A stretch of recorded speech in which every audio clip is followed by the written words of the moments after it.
Have you ever tried to work towards a goal or form a habit, but you just couldn't make the routine? If so, this video is for you, and I'll be teaching you how to form habits that you can actually stick to day by day, week by week. So stay tuned. So in this video, I'll be discussing James Clear's ideas about habit formation. You're going to get some theory as well as examples so that you can implement it in your life a lot better.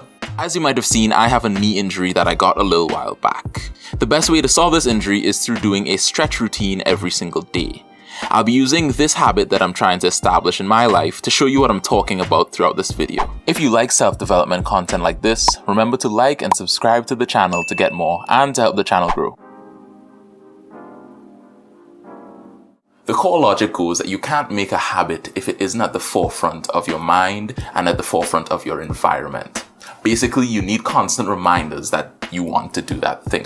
For the mental side of that process, something that you can use is an implementation statement. Basically, it's a sentence saying when you will be doing the thing that you plan to do. So it could go, I will do my behavior at a given time in a given location. And what that basically does is it takes the guesswork out of your day as to when you should be doing something or when you should start the habit, making it obvious to your routine. So that's my implementation statement.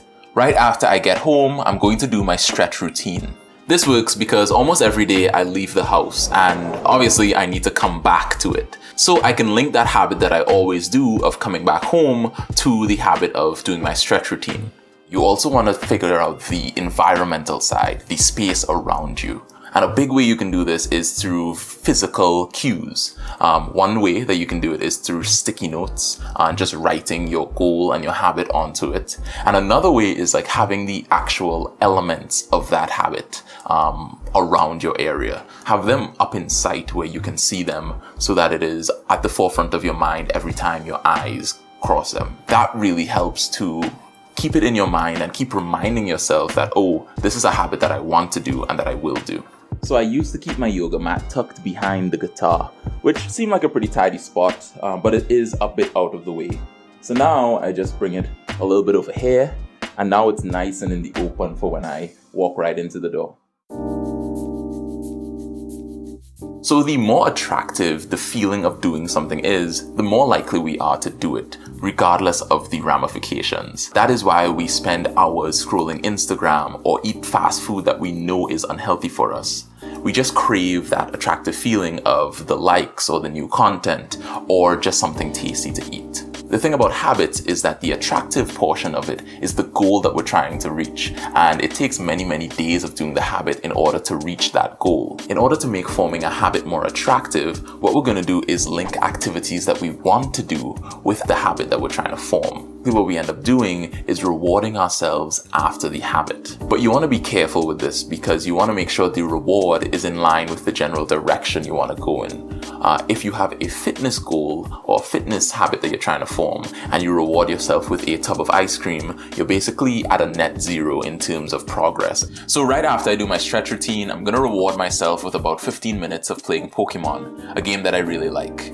This works because those two things aren't in direct opposition and don't cancel themselves out. The playing Pokemon is just a reward. It's not going against the grain of me wanting to fix my knee. Another way that you can kind of hack the system is through making a motivation ritual. This is something that you always love doing that you can do before the habit in order to kind of trick your brain into associating that good feeling of the thing you always love doing with doing the habit. For me, my motivation ritual is singing along to songs from the Broadway Hamilton. And the final thing that determines if something is attractive to us is our culture. And our culture could be as big as society, but it could also be as small as family and friends. If you surround yourself with people who enjoy doing the habit or really value the habit that you're trying to form, that is going to be a great hit. For my case, the people who I tend to surround myself with love to be active. They love to do things like running. They love to be out and about in the world. And I can't really take part in that if my knee is hurting me, for instance, or I can't take part in it in the same level. So it's already attractive to me to do that in order to be part of that culture. If you don't have friends or family who value the habit that you're trying to form, that's okay. Because one, you can always make new friends and surround yourself with those people. But two, there's an even easier way where you can hop on a online community like a Reddit page, for instance, and share your progress and get that kind of feedback in a virtual way. So human beings, myself included, are lazy. We gravitate to the option that requires the least amount of work.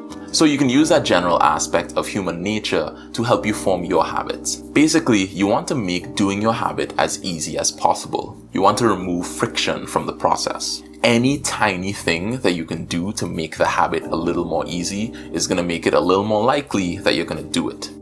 So here I printed out the knee conditioning program, and the reason being is because it's so much easier for me to just follow the instructions on the paper. It's right here, I'll never forget it, and I'll always be able to get into it pretty quickly. For developing a habit, the amount of times that you do that habit matters more than how long you spend on each session. So for instance, I can sit down and stretch for like 30 minutes in a given day, but in terms of building a habit, that is nowhere near as good as if for 30 days I stretch for just 1 minute. I will build that habit and that routine a lot better in the second scenario than in the first. So you can leverage this simple fact and make it easy on yourself by making your habits intentionally short. You can follow the 2-minute rule. You do your habits for 2 minutes a day, and then you call it a day. You call that a success. You're building that routine of getting up and doing the habit. And then once that routine is established, you can start experimenting in increasing that number of time. Remember, making some improvement is better than no improvement at all. You want to standardize your habits before you optimize them. Now, the first 3 laws that I mentioned help you do a task once. However, this 4th law is focused on helping you repeat the habit in the future. As people, we are more likely to repeat a behavior when the experience of doing that thing is satisfying to us. In order to get your habit to stick, you need to feel immediately successful, even if it's in a very small way. A habit tracker is a simple way to keep track of your habits. Basically, it has a spot representing every day, and you just leave a tick or an X depending on whether you did the habit for that day. Once you tick your habit tracker after you do your work, you're going to feel like you're making a small step towards the goal that you're eventually trying to reach, and it's going to feel a little more satisfying as a result. Another way is to enhance your experience while you do your habit. This means making it so that you're as comfortable and you feel as good as possible while doing it. If you're working out, you want to put on the music that you like the most. You want to wear clothing that you enjoy wearing or that is comfortable. You want to basically take out every little tiny inconvenience of doing that thing. You don't want to be in a room or environment that you don't like being in. You don't want to be uncomfortable in any way, emotionally or physically.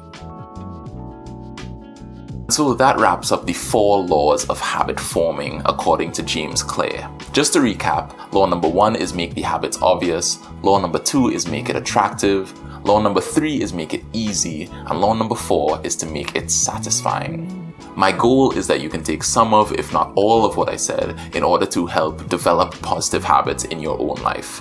If you want to learn a little bit more about James Clear's ideas, you can check out the last episode of Isaiah's Insights, which you should see in the top right corner here. But anyways, that is all from me. My name is Isaiah, and I hope that your habits keep improving. I am the model of a modern major general, a venerated Virginian veteran whose men are all out enough to put me up on a pedestal, writing letters to relatives, embellishing my elegance and eloquence. But the elephant is in the room, the truth is in your face when you hear the British cannons go boom.